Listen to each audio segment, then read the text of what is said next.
তোমাদের অনেকেরই অঙ্কের দুনিয়ার কনসেপ্ট বুঝতে কষ্ট হয়। এই কনসেপ্টগুলোই যদি বাস্তব জীবনের উদাহরণ ব্যবহার করে অ্যানিমেশন করে দেখাতে পারতাম তাহলে কেমন হতো? যেমন অ্যালজেব্রার সাহায্যে বের করতে পারবে এই লঞ্চের ক্যাবিন ও ডেকের টিকিটের সংখ্যা কত, অথবা বের করতে পারবে ছাদে থাকা পানির ট্যাঙ্ক খালি করতে কত সময় লাগে। আবার পরিমিতির কনসেপ্টের সাহায্যে মার্শমেলো ঢাকতে কতটুকু চকলেট লাগবে, অথবা বিল্ডিং রং করতে কত খরচ হবে, বা একটি সুইমিং পুল ভরতে কতটুকু পানি লাগে সেটা বের করতে পারবে।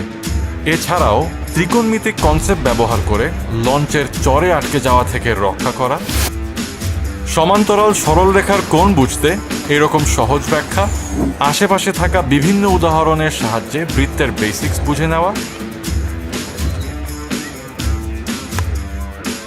এমনকি পরিসংখ্যানের ধারণা ব্যবহার করে ভালো বোলার খুঁজে পাওয়া শিখে যাবে আমাদের ম্যাথ কোর্সে। সো শিখো অ্যাপে এইরকম অ্যানিমেটেড ভিডিওর পাশাপাশি স্মার্ট নোটস ব্যবহার করে এসএসসি ও এইচএসসি গণিতের জন্য পুরোপুরিভাবে প্রস্তুতি নিয়ে নাও।